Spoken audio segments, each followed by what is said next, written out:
r/ask Reddit. What improved your quality of life so much, you wish you did it sooner? Sleeping when I'm sleepy. Instructions unclear. Fired from work. Let me introduce you to car naps. At my office, pretty much every new parent co-worker would eat a quick lunch then sit in their car and nap. Or take a 20-minute coffee break in their car. You knew the car nappers because their cars would be parked in a lot that was not quite visible from the office due to some trees and the spots were shaded. 43Y. Oh. Started exercising regularly again. 4x a week. Forget the physical benefits for a minute. The mental benefits outweigh the gains all day. This is exactly why I finally took up exercise. I've never considered myself a fitness girl by any means. But last winter my mental health took such a hit that I had to try something. And I liked it so much I'm still sticking with it. Edit. Wow. Thanks for the awards. For anyone interested, I use the FitOn app. There's all kinds of cool workouts and it's free. I have tried to work out many times over many years but not even once I experienced feeling good after I am done. No endorphins, no happy hormones. So what gives? Learning to be okay with saying no and starting off all relationships, personal and professional, with healthy boundaries. You don't ever need an excuse to say no to if you don't want to do something. Don't feel like going out with friends that night. No thank you. Don't want to work an extra shift at your place of employment if it's not mandatory? No thanks boss. Boundaries are amazing, and when set from the beginning, they are much easier to maintain for your own mental well-being. Edit. Well, this has become my highest upvoted comment. Thanks to everyone who responded with stories related to boundary setting. And stay strong if you still struggle with this. Givers have to set limits because takers don't have any. The only people who get upset at you having boundaries are the people who benefited by you having none. Quitting smoking. I couldn't imagine life without it back then. But man, is life better without a constant need like that. Not to mention all the health benefits. Me too. I can walk and run and go upstairs without wheezing now. I like being able to laugh without coughing. 2. Letting my pride and ego take hits. I used to have been such a me person in my early life. When I allowed myself to be taken down a peg or two, I started having new perspectives on life and people around me. Edit. I don't have words. Thanks so much. It's a great lesson for young people. If you're wrong about something, don't double down on it. Just admit fault, learn, and keep it moving. We all make mistakes. Let's quit pretending we're somehow better than everybody else. Edit. I didn't mean to imply that only young people need to learn this. I just meant it's how we prevent future adults from being insufferable. Edit 2. Damn. So many rewards. Thanks. It's just common sense though. This is such a hard one to get people to change. Partially because of egos, but largely because it is super ingrained in everyone that it is horrible to contradict something you've said in the past. Like you are either a liar or you must not have strong convictions. It's like personal growth is actively frowned upon, unfortunately. Throwing out all my socks and buying a single type. No more looking for pairs. I did this a few years back and it was a game changer. I still have 3 types though. Calf height black socks for office work. Calf height white socks for outdoors work in boots. White ankle socks for casual wear or workouts. Laundry day is EZPZ for my shit. It's the 47,000 different kinds and colors of socks that my kids have, that is the problem. I tried to do this a few years back. Turned out all the socks were slightly different, enough to notice they didn't match. Flossing. I never saw the dentist as a kid, and no one really pushed me to or cared about my dental health. As an older Redditor who had poor dental hygiene growing up, keep at it. Getting old sucks as it is, but it's even worse when you have a problem that could have been avoided. Cutting out alcohol. I don't criticize anyone who drinks, but I was a problem drinker. Stopping that cycle improved everything about my life. I haven't quit drinking, but I've more or less quit getting drunk. Yes, it changes things. I'm the same way. I still drink occasionally but usually limit myself to 2 drinks. I realize that basically 99% of my most embarrassing instances and moments of bad judgment were when I was drunk. Automating simple yet time-consuming tasks. Like Excel macros. You wouldn't realize how much time you save beforehand, but it sure does save heaps. Excel is a huge part of my work. Where do I learn this stuff? Thank you. A good starting point is to enable the developer ribbon in Excel. Google it. It's easy. Next, don't bother trying to write any VBA. Just record a macro for a simple but repetitive task, like moving to a certain cell and pasting. Recording a macro is as easy as pressing the record button, doing a few things in Excel, and pressing the stop button. Now, every time you run that macro, it repeats what you recorded. You can assign a keyboard shortcut to launch it. Again, Google is your friend. Next, look at the VBA behind the macro you just made. That's what you'll be writing yourself once you learn a bit more. Mess around with the code. See what happens when you change bits. This will give you a feel for it. Once you're at this stage, start reading beginner level tutorials on VBA. You can record something similar to what you want, then fine tune it for a lot of tasks. So you don't need to be an expert to build some really useful macros that can literally shave hours off your day. Deleting all the people from high school I don't see anymore from social media. Deleting social media altogether. No Facebook, no Twitter, only limited amounts of Reddit does wonders. What's this limited amounts of Reddit you speak of? Working from home in IT. Duck. This environment and industry fit me like a glove. WFH is amazing. I can't imagine ever wanting to commute for work again. No more losing time, money and sleep. I love having ownership over my schedule. I went back to office work half the time. It is nice to see everyone, but once I start working I hate it. 99% of people spend a maximum 6 hours a day working. The time sitting at my desk for image between 3-5 are absolutely brutal. Everyone can see my desk and laptop, no Reddit, no anything. I grind away for 6 hours to scroll through the same shit I've seen on LinkedIn 100 times. At home, I am more comfortable. Can get a lot of administrative busy work done when I have a TV show or movie I've seen a million times playing in the background. For serious need to be on top of its stuff, I have my basement. Duck driving in the car for over an hour every day to say hello to people. Eating healthy. It's amazing after you realize how much you feel like shit after you just took down a double cheeseburger, extra large fries, and a large Coke. But at the time, you don't realize it and just think you're tired. Good eating habits and exercising changed my life. This, but also greasy, salty food tastes amazing when you don't eat it as much. I eat fast food pizza burgers maybe once a month, and man does that taste way better now. Even then, I won't eat that shit every day. It would make me sick. Yes, after diagnosed with diabetes 5 months ago, it was a slap on the face. I also grew up with tons of relatives and a mom who had it, but never learned to rein in their diet. I decided to eat as many greens as humanly possible. Fiber, fiber, fiber. At some point my migraines left. At some point my midday sleepiness went away. At some point my pockmarks and acne spots went away. And then finally the excess 30 pounds that I've been trying to kick melted away. I don't have the itis after meals. I feel so comfortable going for an impromptu walk, hike, lugging in large packages, grocery hauls. It's wild. I never realized I was probably eating only 2 cups of veggies a day. Edit. Oh yeah. All that happened with the only goal being lowering my A1C to non-diabetic. Achieved that in 3 months. Hiking in the mountains. Nothing makes me feel more at peace and excited at the same time. Drinking more water. Edit. Thank you everyone for the awards and upvotes.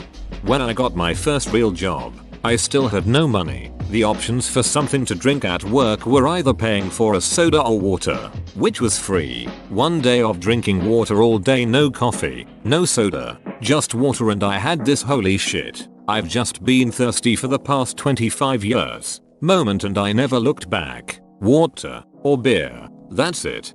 Same. If you ever see me drinking anything that isn't water, it has alcohol in it.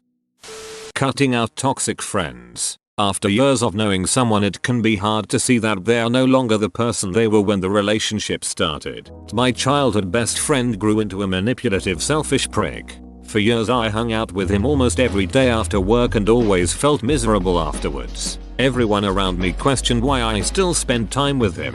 I always made excuses that seem ridiculous in hindsight. I should have cut ties 10 years ago.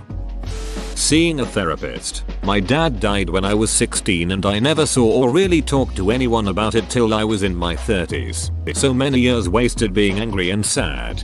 How did you go about finding a therapist who matched you? Start by researching the types of therapy. There are many different therapy methods and matching the one for your goals is the first step. Then research the therapist in your area that fit that therapy type and find someone with experience working with your specific background and goals. Then meet with as many as you need to feel comfortable. There is nothing wrong with interviewing multiple therapists to find the right one. For me, I landed on EMDR and CBT as the type and found a therapist that had some background and experience with the religion I was raised in. You can PM if you have more questions. Edit. This blew up a bit and I went to yoga, and my kids get dropped off in a few minutes. I'll respond to the chat requests and response later tonight once I get my kids to bed. I was very shy and self-conscious, but at some point I started just living how I wanted. I already wasn't popular, so what was I risking? Girls still wouldn't be interested. I guess I just started doing things I'd been afraid to do before, including being more outgoing. I know this sounds like generic advice, but it really worked for me. Every time your brain says no, that wouldn't work out, or no, what would people think, or any other version of no, don't try. It's a perfect opportunity to do something you feel drawn to. Dye your hair pink. Try painting even though you know you'll suck at it. Fart and then say it was me. Okay, maybe not the last one. How do you shut out that self-conscious voice that thinks it knows the outcome of every situation? There's always something telling me why I shouldn't or can't do something I'm scared of. For me, it took acknowledging my own adulthood and really, truly gripping the fact that even if I duck up, once I decide I'm going to do it, I'll do it and deal with the consequences. I work in R&D, and I still have to remind myself that for every one project that goes right, there are going to be 99 that flop and just don't go the way I want. But if I don't do those other 99 and learn from them, I'll never get that magical happy feeling when it hits the bullseye. Being scared is fine. Being so scared that it prevents you from living requires a lot of willpower to overcome. Independent blankets for my wife and I in bed. Incredible how much better you sleep when there's no waking up with blankets pulled half off or using one that's too heavy or too light. I'd highly recommend for anyone that sleeps with a significant other. Edit. Holy cow, this blew up. Thanks for the awards.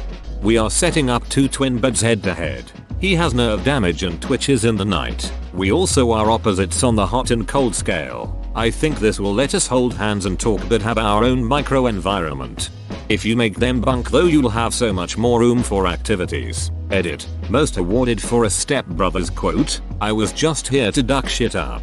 RIP inbox. Thank you all for the awards. Buying a good knife for cooking. I just got a Whetstone and it's a game changer. Tomato season is glorious now.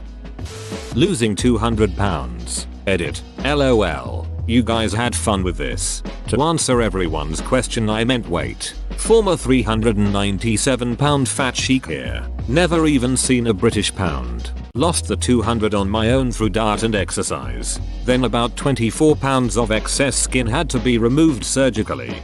Someone give this man his 200 pounds back. Thank you for making me almost choke on my food. Permanently placed my phone on do not disturb. Allow calls from contacts. This one change saved me from constant disruptive unwanted calls. Life is good on no ring lane. I did something similar. I turned off push notifications for pretty much every app. I did this too. Turned off all notifications for all apps. I only see messages, updates, whatever, if I intentionally go to that app to look for them. Absolute life changer. Took away stress I didn't even know I had. Buying a wardrobe of good quality. Properly fitting clothing that I actually like. Agonizing over what to wear every morning because this doesn't fit properly. This one has a stain. I just wore that yesterday. I don't like how this sits on my body, would start my day off very badly. Edit. Thank you so much for the awards. I really appreciate it.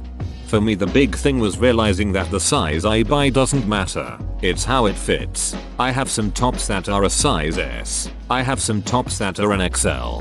Who the hell cares what size is on the label? Don't stick to one size because that's your size. If you like something, try on different sizes and find out which suits you best. Accepting at 28 that I was a very emotional guy and letting myself cry whenever I needed to. I swear I cried constantly for about a year straight, as if catching up on all the feelings I repressed my whole life. However, it tapered off about a year ago and it kinda sucks. It's as if I literally grew thicker skin through truly allowing myself to feel the painful things I felt, and it's become increasingly difficult to cry like I used to. It felt really good to just let everything out. Duck yeah brother. I was 28 when I realized that shit myself. I also realized I'm a romantic mother ducker. There's good things to being more sensitive. Sensitivity is a superpower you can utilize to positively impact yourself and others if you let yourself explore it and learn how to regulate it in a healthy manner. Exercise. God damn it, there it is. I never want it to be here, but it always is. I know it keeps you healthy, but God, at what cost? Learning to get over myself. Nobody cares what I do. Nobody is looking at me. And why should I care if they are? Nobody outside my circle has enough context to make accurate judgments about how I live. So why am I trying so hard to justify my decisions? As soon as I adopted that mindset, being alive got significantly less shitty. I do my best to be a decent person and to take care of myself. And the only opinions I care about are mine, my partner's, and my therapist's. I stopped caring not everyone is gonna like you. All you need to do is like yourself. Taking vitamin D supplements and getting a therapy lamp for the winter. Holy shit, does it make a difference. I realized after my first year of university that the reason I didn't do well in the winter semester was because I was feeling depressed and exhausted due to lack of sunlight. I live in Canada, so the days are way shorter in winter. So when you leave before the sun rises, get home after it sets and wear a coat all day so your skin is exposed to no sunlight, you miss a lot of vitamin D. So I take vitamin D supplements each morning to make up for what I'm missing. And I use a therapy lamp to simulate sunlight in the morning. You feel way more energized and awake during the day. I would highly recommend it to anyone who feels exhausted in winter. Open bracket. P.S. If you're interested in a therapy lamp, look up SAD lamp or seasonal affective disorder lamp. Edit. Wow. Thanks for the award. Edit 2. Awards. I take a bunch of vitamins, but all could be bullshit except vitamin D. It's the only one I notice if I don't take it. Good stuff and cheap. B12 is good too. I don't take it every day, but sometimes when I know it's going to be a long day. I used to work a night job and everyone working there would take one at the start of shift if we knew it was going to be a long shift. Bought a cart that carries my groceries from the car to my apartment. No more trying to carry 5 bags in each hand. I read this as if the cart is automated and takes them by itself. But I don't think it's what you meant. If it is, then where do I buy one? Boston Dynamics type of cart. Getting your teeth fixed. Edit. Thanks for the awards, kind strangers. I'm ready to get my teeth fixed for good and spend all my savings doing it. But my father is holding me up trying to find a cheaper alternative. He doesn't understand how much of an impact it has on my self-esteem. I'm almost going behind his back and just doing it. Edit. OMG, I wasn't expecting so much support. Thank you guys so much for all the advice. I'm not from the US. I'm currently living in Portugal, but I'm actually Brazilian. I'll analyze the better option. Travel to Brazil and get it done. Much cheaper and equal or even better quality, or just doing it here for convenience. If you find a cheaper alternative, make sure they got good recommendations from clients with similar conditions to yours. Otherwise you might regret the bucks you save or even spend more down the line. You young kids will think this crazy, but I am glad to have gotten older. All those things that worried me when I was in my 20s just don't matter anymore. I'm 67 now and much happier. Totally agree. 53-year woman here, a hottie in my youth. The relief and freedom with not feeling like my worth is dependent on my looks is palpable. I stopped dyeing my hair during quarantine and now I have this wild silver streak in the front that I love. I think I'm going to grow it long again and fully rock the witch vibe. Why? Cause I'm old enough to no longer give a shit about other people's judgment. Also a lot of more substantial lessons about life and living and death. Edit. Thank you, kind strangers, for all the awards. That was really super sweet and made me smile. Hope you're all having wonderful days. Roomba. OMG, not having to sweep dog cat hair daily is such a blessing. Edit. Lots of replies. It's 4:30 AM. I'm on my phone instead of PC. Thanks for the awards. To answer the more obvious questions, it's an iRobot Roomba 694. It has not sucked up dog poop, but it cleaned up cat vomit, only leaving a little on the floor. Like a mop or spray and rag would need to be used anyway. The dirt tray has a microfilter and a collection area. You push one button and it comes out and you dump it in the trash. It does get under my dining room table because it just barely fits through the chair legs. It does get stuck in my cabinet, but I have it running when I'm usually home for lunch and can save it. It works on hard surfaces and carpets. Mine does not map the room that I'm aware of. It does not have a forward sensor at all. Just bumps into things and senses that way. That's all. Real talk. I don't know a single damned person with pets who has one. And I need an objective opinion. Does that shit really pick up all the cat hair? I've got 4 fuzzy beasts at home and I really do want a little vacuum 2D2. But I could not convince myself to drop the cash on one only for it to struggle to keep up. How frequently do you have to maintain it? Maintain? You mean empty the tray? Because of the amount of hair. I try to do it every run. The first time you run it you'll have to clean it out 3-4 times as it runs. My cat and dog shed like crazy and yes, it picks it up very well. It also pushes the cat's toys under the couch though, LMAO. Yoga. I'm an old guy and discovered it at age 56 in 2005. By now I'm still not terribly proficient, but yoga has kept me limber. More importantly, it has been amazing for improving my peace of mind. Whenever somebody asks why I practice yoga, I reply, for peace of mind. An Indian friend of mine runs a restaurant, an incredibly stressful job. It was eating him alive until he started doing yoga, thinking he'd gotten some yoga master from back home to teach him. I asked him how he learned. YouTube. It's great. You can find everything there. And hey, he's like a different guy now. Moving out of my parents' house. Welp. 24 and still live at home. Hey, unless living with your parents it's a toxic environment. There's no rush. Living alone is expensive and the world hasn't really been stable lately. Breathing exercises. Focusing on really deep exhales. After about 10 minutes my whole outlook for the day changes. I went back to find this comment. I read this and thought I'd try it. I didn't think I'd even make it 10 minutes. A half hour later I felt almost high off oxygen. I'm writing to let you know that I feel much calmer now. Thanks for the breath of fresh air. It's actually amazing how much more energy and satiation I get from homemade unsweetened oatmeal versus the stuff from the packet. Agreed. Once I learned that breakfast can be healthy it changed my life. Also, once you make steel cut oats you'll never go back to rolled oats.